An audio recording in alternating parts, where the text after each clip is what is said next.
리미트 n이 한없이 커질 때. 밑에도 n에 대한 다항식이 있고 위에도 n에 대한 다항식이 있더래요. 그때 우리가 생각을 해야 되는 건 여기 분모에 있는 n에 대한 다항식과 분자에 있는 n의 다항식, 얘네들의 극한값은 누가 결정합니까? 그쵸? 최고차항이 결정을 하는 거죠. 최고차항이. 최고차항이 결정을 하는 거야. 만약에 3차항이 최고차항이야. 그럼 2차항, 1차항, 상수항 이런 애들 극한값에 영향을 미칠 수가 없습니다. 맞아요? 분모의 최고차항과 분자의 최고차항을 비교하는 거죠. 최고차항을 비교했는데 분자의 최고차항이 분모의 최고차항보다 더 크더래. 그럼 위에 있는 애가 더 크고 밑에 있는 애는 작네? 근데 위에 있는 애가 한없이 커지네? 그러니까 얘는 플러스 무한대나 마이너스 무한대로 발산하게 되겠지요. 맞습니까? 선생님, 분자에 있는 차수보다 분모에 있는 식의 차수가 더 크면 어떻게 됩니까? 차수에 대한 이야기예요, 지금. 분자는 작은데 분모가 엄청 큰 거야. 분자에 비해서 분모가 한없이 크니까 그 크기가, 그 전체 값 자체가 0에 수렴하게 되는 거지요. 그런데 분자도 분모도 차수가 서로 같은 경우에는 어떻게 될까? 지금처럼 1차분의 1차, 2차분의 2차, 3차분의 3차 그런 경우에는 뒤에 있는 애들이 극한값에 영향을 미치지 못해. 따라서 최고차항의 개수비가 극한값이 되는 거죠. 이게 수열의 극한에 대한 기본 개념입니다. 됐죠?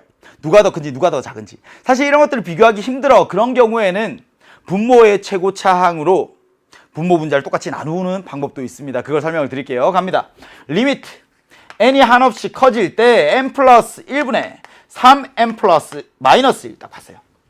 뒤에 플러스 1이 있든 마이너스 100이 있든 플러스 1000이 있든 뒤에 있는 상수한 극한값에 영향을 미친다 안 미친다? 못 미친다. 그지? 그래서 n분의 3n 최고차항의 개수비만 봤더니 3 얘가 바로 a군요.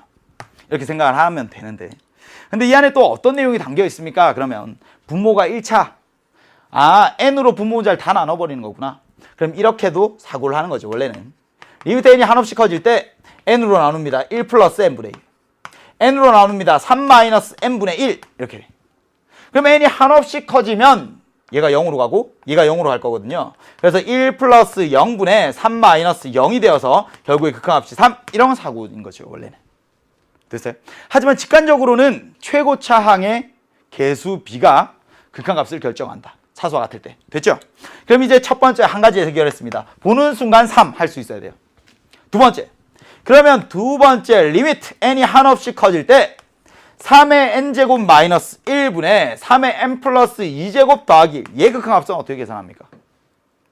얘는 다항식 형태가 아니야. 그쵸? 지수에 n이 있어요. 그럴 때는 밑이 큰 애들이 극한값을 결정합니다. 근데 다행히 밑이 둘 다 3이네요. 그럼 어떻게 비교할까? 둘 다 지수를 n으로 통일해야 되겠죠. 선생님 위에 있는 애는요 3이 n번 곱해져 있고 2번 더 곱해져 있습니다. 그치?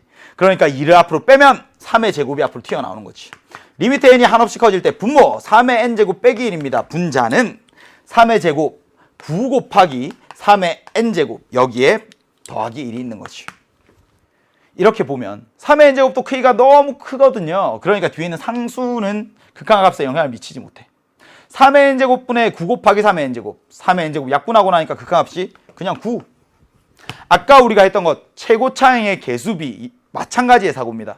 뒤에 있는 애들은 극한값에 영향을 미치지 못해. 3의 n제곱 앞에 1이 있네. 3의 n제곱 앞에 9가 있네. 1분의 9 그냥 그대로 나오는 거죠. 근데 이 안에도 원래 왼쪽과 같은 사고를 기본적으로 하셔야 된다고요. 어떻게?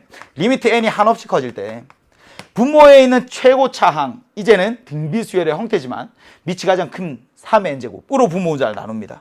1 빼기 3의 n제곱분의 1 이렇게 했어요.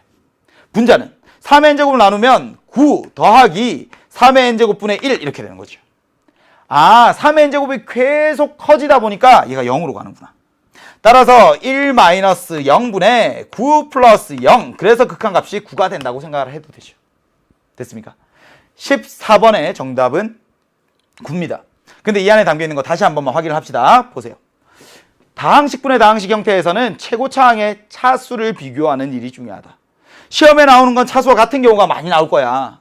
그러니까 어디에 수렴하고 극한값이 뭐가 되는지 최고차항의 개수비만 보면 된다. 됐죠? 보는 순간 3. 그래서 A가 3이라는 걸 구해내고 나면 3의 n제곱, 3의 n 플러스 2제곱 n 플러스 2제곱을 뽑아내기만 하면 문제는 끝이 납니다. 14번 깔끔하게 4점짜리 한 문제 풀었습니다. 4점짜리 중에서도 이건 3점짜리 아닌가? 되게 쉽게 느껴질 만한 문제였다고 생각을 해요. 15번 마지막 문제 이거 하나 하고 1부 마치도록 하겠습니다.